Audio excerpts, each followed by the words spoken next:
अभी हम पिछले 24 सालों से एक नई समाज संरचना पर काम कर रहे हैं। मैंने 2 बार भारत भ्रमण किया है। 1,26,000 किलोमीटर एक बार चल के आए और 95,000 किलोमीटर एक बार चले हम। तो बोलेरो गाड़ी रही, दोनों बार बोलेरो का प्रयोग किया गया। तो दोनों बार 4 ही लोग रहे, 2 ड्राइवर, मतलब एक मैं ड्राइवर, एक मेरे साथी थे, मित्र थे हमारे, वो ड्राइवर, 2 तो हम ड्राइवर रहे और 2 रह गए बुजुर्ग, वो सोशल वर्कर थे काफ़ी बड़े। तो उस स्तर पर हमने जो है 17 स्टेट एक बार घूमे और 9 स्टेट एक बार घूमे। तो काफ़ी मतलब अच्छी यात्राएं रहीं। तो ऑल ओवर इंडिया लेवल पे खूब अच्छा जनसंपर्क भी बनाया। उसमें जो मैं एक बात ये आई कि अगर सही मायनों में देखा जाए तो समाज असुरक्षित है।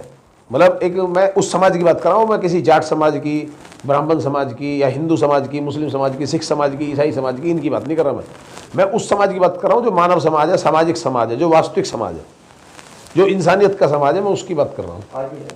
तो आज की डेट में मतलब जो हमारा अध्ययन या हमारे अनुभव ये कहते हैं कि सही मायनों में आप किसी भी समाज को जाकर ढूंढ लो, हिंदू समाज मिलेगा, मुस्लिम समाज मिलेगा, सिख समाज मिलेगा, ईसाई समाज मिलेगा, लेकिन आपको सामाजिक समाज नहीं मिलेगा, मानव समाज कहीं नहीं मिलेगा। उस समाज को कैसे मतलब खत्म किया गया, सामाजिक समाज को किस तरीके से मिटाया गया, उसका अगर मुख्य आप जड़ों में जाएंगे तो ये पाएंगे कि उसे खंड खंड कर दिया गया, छोटे छोटे समुदायों में बांट दिया गया, अलग अलग लोगों ने अपने समाज बना लिए और मानव समाज छिन्न होता चला गया। अच्छा जी, आपकी सोच वहाँ पहुँच गई जहाँ हमारी पहुँची हुई है। बस तो समझ लो, हो सकता है प्रकृति ने इसीलिए किया हो, मतलब ऐसा प्रकृति अपने आप व्यवस्था बनाती है, जिसको जहाँ जिस टाइम पहुँचाना है वहाँ पहुँच जाते हैं। हो सकता है कि आज हमारे आपका मिलन जो हुआ वो इसी वजह से हुआ हो। तो मानव समाज का चिंतन है, एक नई समाज संरचना मेरे पास कॉन्सेप्ट है। हम उसमें समाज व्यवस्था तंत्र का गठन करते हैं और उसमें नई समाज संरचना, नई व्यापार संरचना और नई राजनीतिक संरचना का निर्माण करते हैं। इसके लिए मेरे पास में 40 स्टेप्स हैं। 40 स्टेपों में ये पूरा काम कंप्लीट हो जाता है, ठीक है, और मानव समाज जिंदा हो जाता है। आज की डेट में मैं ऐसे मानता हूँ कि ये मुर्दा पड़ा है, शरीर तो इसका नहीं मिटाया गया, लेकिन मृत पड़ा है, मृत अवस्था में। इसमें समाज व्यवस्था तंत्र इसमें प्राण फूंकता है और प्राण फूंकने के बाद में इन 3 स्टेप्स को फॉलो करता है। तो जैसे जिस प्रकार से आज के डेट में वर्तमान व्यवस्था में आप देखेंगे, धन प्रधान व्यवस्था है वर्तमान व्यवस्था, अमीर गरीब के बीच की खाई बढ़ती चली जा रही है, गरीब और गरीब होते चले जा रहे हैं, अमीर और अमीर होते चले जा रहे हैं। तो ये सबसे बड़ा जो खाई है आज दिखाई नहीं दे रही, आज महसूस नहीं हो रही। ये सोच रहे हैं जो अमीर लोग ज़्यादा अमीर होते चले जा रहे हैं, उस तरह हम सुरक्षा के दायरे में, मतलब सुरक्षा की वजह से, सुरक्षा के भाव से तो पैसा इकट्ठा कर रहे हैं अपने चारों तरफ। तो जितना बड़ा मजबूत सुरक्षा तंत्र बना रहे हैं, वो ये नहीं सोच रहे कि जब गरीब और ज़्यादा गरीब होता चला जाएगा और जब ये मतलब भूखे मरने लगेंगे, स्थिति इतनी खराब हो जाएगी, तो नीचे जाके इनका क्या होगा, मतलब विस्फोट की तरह फटेंगे ना, तो ये किसी का भी अस्तित्व नहीं बचेगा। आज की डेट में अगर कोई व्यक्ति आतंकवादी बनता है या किसी गलत रास्ते को चुनता है, वो क्यों चुन रहा है? धन प्रधान व्यवस्था में उसे फाइट करनी है। लेकिन मजे की बात यह है कि वो एक परेशानी की वजह से गलत रास्ता चुनता है, लेकिन वो फिर क्या करता है, उस रास्ते को परमानेंट अपना लेता है। वो ये नहीं सोचता कि चल भी ठीक है, वो फिर खुद एक आतंकी बन जाता है, मतलब धन संग्रह का एक केंद्र बन जाता है।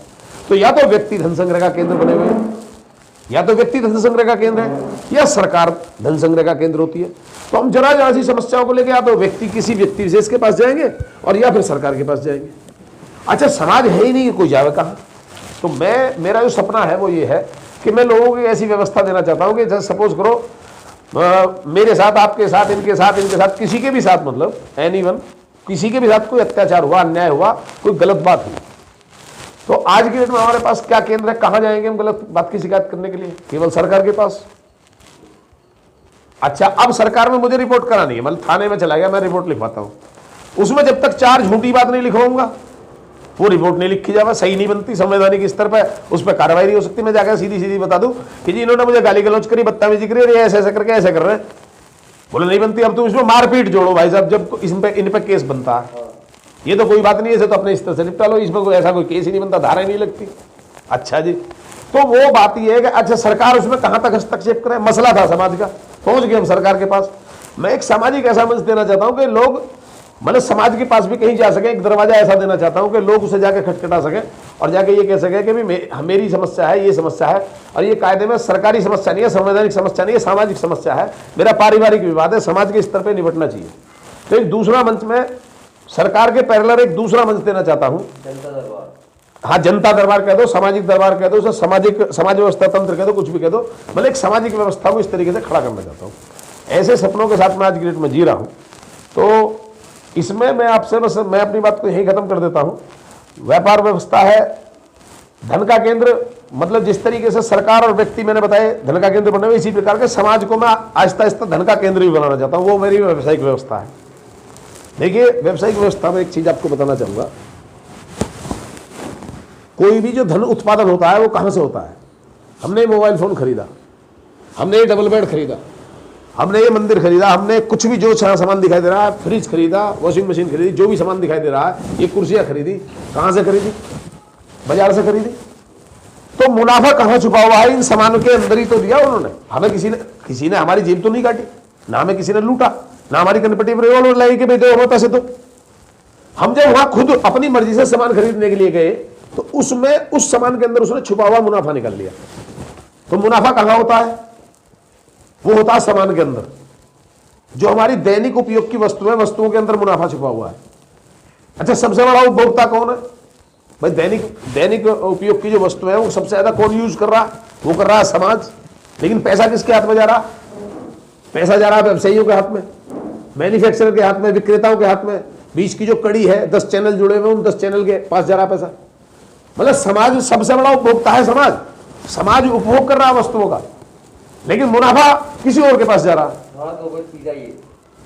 तो मेरा कहने का मतलब यह है कि यदि हम खुद मैन्युफैक्चरर, बीच का चैनल और विक्रेता और उपभोक्ता, यदि हम खुद समाज को बना रहे तो मुनाफा कहां जाएगा?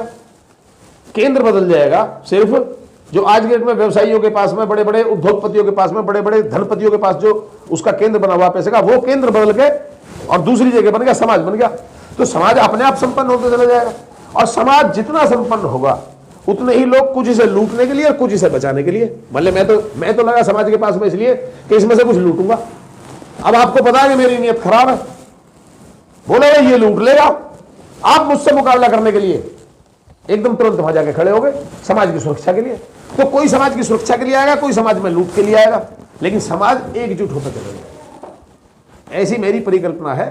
तो नई समाज संरचना के तहत समाज व्यवस्था, व्यापार व्यवस्था और राजनीतिक व्यवस्था को देखना 3 पहलू और 40